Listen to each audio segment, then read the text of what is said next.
Oi gente, no vídeo de hoje vamos apresentar sobre José Lins do Rego com seu livro Fogo Morto, que deu origem na segunda fase do modernismo. O modernismo foi um movimento literário e artístico que começou no século XX. E as características dele são o rompimento com o tradicionalismo, liberdade estética, tentativa de independência cultural do país, e o início no Brasil foi com a Semana da Arte Moderna, que aconteceu em 1922. Ele foi dividido em 3 fases. A primeira fase, ou a fase heróica, que começou em 1922 com a Semana da Arte Moderna e se encerrou em 1930. A segunda fase, ou a fase da consolidação, que ocorreu de 1930 a 1945. E essa fase é a fase do nosso livro, Fogo Morto. E a terceira fase e última. Sobre a segunda fase, ela é considerada a geração de 30, porque ela iniciou em 1930 e teve um fim em 1945. O marco inicial dessa fase, na poesia, foi a publicação da obra Alguma Poesia, de Carlos Drummond de Andrade, publicada em 1930. E na prosa, o livro A Bagaceira, de José Américo de Almeida, publicado em 1928.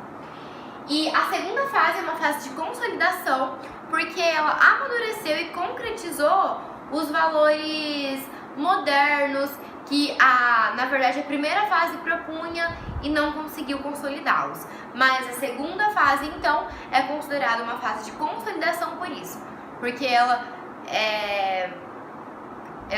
amadureceu os valores modernos.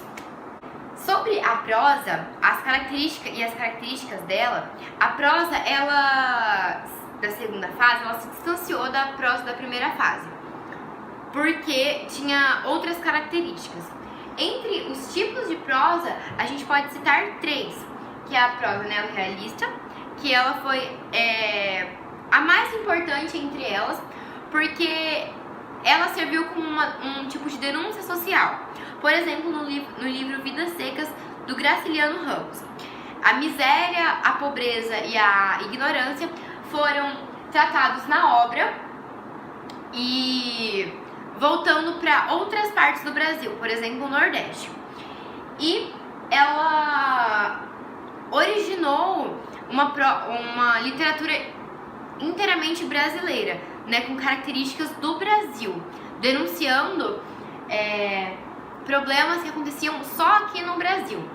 Aí agora, sobre a prosa urbana, ela falava sobre a vida nas cidades, os vícios humanos e as relações interpessoais. Sobre a prosa intimista, na terceira fase foi onde ela se concretizou mais, mas na segunda fase ela também é usada por Graciliano Ramos ou por Érico Veríssimo, por exemplo. E as características dela questões como o ser e o estar no mundo, a dor e o sofrimento e a felicidade, por exemplo. E a gente pode citar que a linguagem de toda a publicação, de todas as publicações, eram coloquial e regional. Ou seja, com isso ela aproximou a literatura da realidade. E, por último, só lembrando que a prosa, ela foi a principal forma de literatura na segunda fase. A segunda fase do modernismo aconteceu num momento muito conturbado, que foi em 1929, onde aconteceu a quebra da Bolsa de Valores de Nova York, na crise de 29, o que acarretou uma grande inflação em quase todos os países mundiais. Outro fato foi o surgimento do fascismo e do nazismo, o que acarretou também em 1939 a Segunda Guerra Mundial. No Brasil, o modelo agroexportador estava em crise, decorrente de uma crise agrária. Então, consequentemente, a burguesia agropecuária estava falida e a burguesia industrial estava crescendo cada vez mais com o início da industrialização brasileira. E os imigrantes cada vez mais chegavam no país devido às guerras na Europa, Segunda Guerra Mundial, por exemplo. E A Revolução de 30, ela ocorreu também nesse período. E com isso começou o início da Era Vargas, que iria restringir os direitos cívicos a uma grande parcela da população. Bom, eu vou falar sobre a biografia de José Lins do Rego. Bom, ele nasceu no Engenho do Corredor, no município de Pilar, na Paraíba, no dia 3 de junho de 1901. Ele passou a sua infância no engenho do avô materno, que ele começou a morar lá após a mãe dele ser assassinada pelo próprio marido, que era esquizofrênico. Desde 1919, ele já colaborava com vários periódicos. Em 1920, ele ingressou na Faculdade de Direito em Recife. Lins adquiriu amizade com Gilberto Freire e José Américo de Almeida, e isso influenciou muito nas suas produções literárias. Ele casou-se com a sua prima Filomena Massa em 1924 e ele trabalhou como promotor por menos de um ano. Ele adquiriu o cargo e depois ele pediu para sair, porque não era sua vocação. Em 1935 ele mudou-se para o Rio de Janeiro e morreu em 1957. E todo esse período ele ficou produzindo várias obras. E ele também colaborava em jornais. Algumas das suas prosas mais importantes foram Menino do Engenho, Doidinho, Bangué, O Moleque Ricardo, Usina, Pureza, Pedra Bonita, Riacho Doce, Água Mãe, Fogo Morto, Euridice, Cangaceiros, Histórias da Velha Tontonha e Meus Verdes Anos, que foi uma memória. Além disso, vale lembrar que ele produzia bastante livros infantis e crônicas. Além disso, o seu livro, Menino do Engenho, foi transformado em um filme. Sobre o livro Fogo Morto agora, ele foi publicado em 1948. Ele é composto por 3 partes e ele é o último livro do ciclo do açúcar feito pelo José Lins. Esse ciclo do açúcar é composto por 6 livros e o Fogo Morto é o último livro. Esse contato com o engenho, o ciclo açucareiro, é devido à região que ele mora, no Nordeste, e porque ele vem de uma família oligárquica que fez parte da cana-de-açúcar e ele viveu no engenho, né? Nasceu e viveu toda a sua infância em um engenho. E mostra a decadência dos senhores de engenho com a alteração do modelo agrário econômico para o modelo industrial. E toda a narração do livro é em terceira pessoa e é um livro neorrealista que mostra a realidade naquela região, como ficou a região, como aconteceu o surgimento e a decadência de um engenho e toda a pobreza, a miséria associada a isso. A primeira parte do livro é do mestre José Amaro.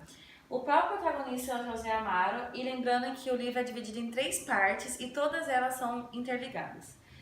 O lugar onde passa a história é debaixo de uma pitombeira, que é em sua própria casa. A casa é na margem de uma estrada, onde fica mais fácil a comercialização das celas, que ele próprio vende, e chamam a margem da vida, também a margem do tempo. Como o pai dele fazia celas, ele herdou do pai dele isso. E o pai dele era uma pessoa muito reconhecida por ter feito já celas para um imperador. Novo modelo econômico seria a industrialização, que o campo estaria em decadência e a indústria estaria subindo cada vez mais. As suas frustrações eram profissionais, como eu disse anteriormente, por causa do aumento da industrialização. Quer começar de novo? Não. Outra situação também era familiar, pelo fato da mulher dele ser bem mais velha que ele e pelo fato da filha dele ter nascido mulher e ele não poder herdar isso para deixar o seu próprio negócio pro filho, e por ela ser solteira, que ele não podia ensinar para um genro as coisas que ele fazia e por também ela ter sérios problemas mentais. E o pessoal seria pelo fato dele ser um homem muito amargo, muito ruim e muito que pensava só nele mesmo e associavam com o folclore, que seria no caso o lobisomem. A medida alternativa que ele tomou, como se fosse uma vingança, seria entrar para os cangaceiros para se vingar da sociedade. Ele foi preso e antes dele ser preso ainda, a filha dele teve uma convulsão e ele deu uma surra na filha dele para tentar ajudar ela. Nisso a filha vai pro hospício. Depois disso ele é preso por causa do cangaço e quando ele volta da prisão a esposa dele o abandonou. Como ele fica muito sozinho, abandonado e como ele é muito orgulhoso, ele resolve cometer suicídio com a própria faca que ele fazia às suas celas. Então, a segunda parte do livro, ela relata a fundação do Engenho Santa Fé até a sua decadência. Como a gente já falou antes, com a diferença do modelo econômico, o modelo colonial deixou de ser utilizado e o industrial passou a ser mais utilizado. E assim, a decadência da família e a decadência do engenho era inevitável. E quem fundou o engenho foi o capitão Tomás, que teve duas filhas. Uma se chamava Amélia e a outra se chamava Olívia. As duas foram para a faculdade em Recife e a Olívia ela se perdeu na vida. A Amélia voltou, era uma boa filha, tocava piano e casou-se com Lula de Holanda Chacon. Só para deixar claro, para fazer uma comparação com a decadência da fazenda, desde os últimos anos de 1800, a economia colonial estava em decadência. E assim, com a abolição da escravatura em 1888, os escravos da fazenda deixaram ela e foram para outros lugares. E assim é o início do fim, né? E o Lula de Holanda Chacon, ele teve apenas uma filha, que a gente pode fazer a comparação com o Amaro, que também teve só uma filha, e ela também passou a ser solteirona devido ao controle muito rígido do pai. Então, o engenho cada vez mais produzia menos, os vizinhos passaram a invadir a fazenda, e assim ocorre a morte do Engenho Santa Fé. Os cangaceiros invadem o engenho e é o fim do engenho. E aí no livro até, o engenho também morre assim no mesmo dia que Amaro morreu, ou seja, Amaro e o Engenho Santa Fé tiveram o mesmo fim. E assim, chegando na terceira parte, chega então a figura de Vitorino Carneiro da Cunha, ou mais conhecido como Paparralo. Ele era um objeto de deboches, tanto por criança, mas ele era visto como uma pessoa estranha, diferenciada, como uma pessoa, assim, boba, mas ele tinha uma coragem autêntica.